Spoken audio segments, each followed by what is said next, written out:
friends, I'm going to read you another story about Ruby Bridges, which is the same little girl that we read a story about earlier. This story is called The Story of Ruby Bridges. It's written by Robert Coles and illustrated by George Ford.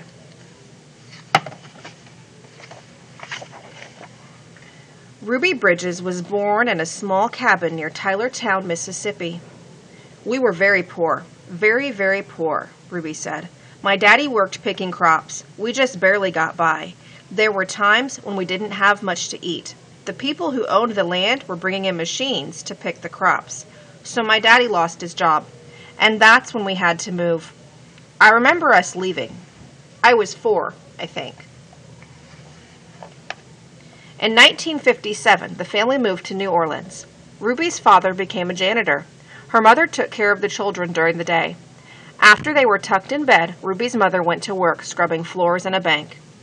Every Sunday, the family went to church. We wanted our children to be near God's Spirit, Ruby's mother said. We wanted them to start feeling close to Him from the very start. At that time, black children and white children went to separate schools in New Orleans. The black children were not able to receive the same education as the white children. It wasn't fair, and it was against the nation's law. In 1960, a judge ordered 4 black girls to go to 2 white elementary schools. 3 of the girls were sent to McDowell 19.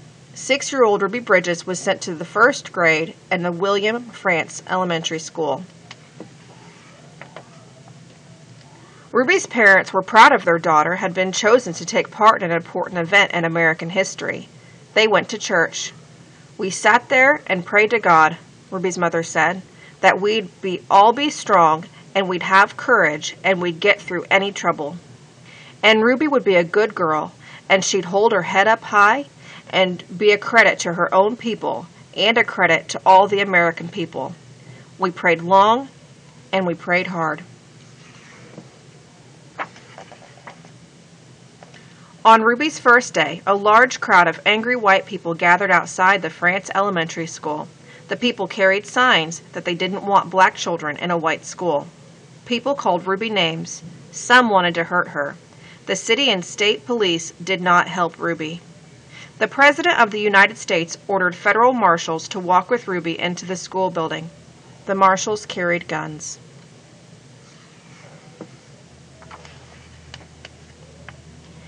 Every day for weeks that turned into months, Ruby experienced that kind of school day. She walked to the France school surrounded by marshals, wearing a clean dress and a bow in her hair and carrying her lunch pail. Ruby walked slowly for the first few blocks. As Ruby approached the school, she saw a crowd of people marching up and down the street. Men and women and children shouted at her. They pushed toward her. The marshals kept them from Ruby by threatening to arrest them. Ruby would hurry through the crowd and not say a word. The white people in the neighborhood would not send their children to school. When Ruby got inside the building, she was all alone except for her teacher, Miss Hurley. There were no other children to keep Ruby company, to play with, or learn with, to eat with, or to eat lunch with. But every day, Ruby went into the classroom with a big smile on her face, ready to get down to the business of learning. She was polite and she worked well at her desk, Miss Hurley said. She enjoyed her time there.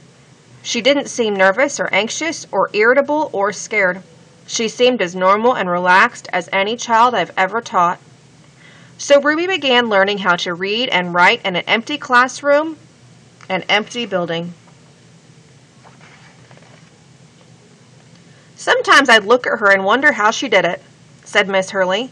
How she went by those mobs and sat here all by herself and yet seemed so relaxed and comfortable. Miss Hurley would question Ruby in order to find if a girl was really nervous and afraid, even though she seemed so calm and confident. But Ruby kept saying she was doing fine. The teacher decided to wait and see if Ruby would keep on being so relaxed and hopeful, or if she'd gradually begin to wear down, or even decide that she no longer wanted to go to school.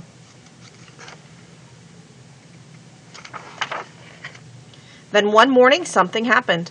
Miss Hurley stood by a window in her classroom as she usually did, watching Ruby walk toward the school. Suddenly, Ruby stopped, right in front of the mob of howling and screaming people. She stood there facing all those men and women. She seemed to be talking to them. Miss Hurley saw Ruby's lips moving and wondered what Ruby could be saying. The crowd seemed ready to kill her. The marshals were frightened. They tried to persuade Ruby to move along. They tried to hurry her into the school, but Ruby wouldn't budge. Then Ruby stopped talking and walked into the school. When she went into the classroom, Miss Hurley asked her what had happened. Miss Hurley told Ruby that she'd been watching and that she was surprised when Ruby stopped and talked to the people in the mob. Ruby became irritated. "I didn't stop and talk with them," she said. "Ruby, I saw you talking," Miss Hurley said. "I saw your lips moving." "I wasn't talking," said Ruby. "I was praying. I was praying for them." Every morning, Ruby had stopped a few blocks away from school to say a prayer for the people who hated her. This morning she forgot until she was already in the middle of the angry mob. When school was over for the day, Ruby hurried through the mob as usual. After she walked a few blocks and the crowd was behind her, Ruby said a prayer she repeated twice that day, before and after school. "Please, God, try to forgive these people, because even if they say these bad things, they don't know what they're doing. So you could forgive them, just like you did those folks a long time ago when they said terrible things about you."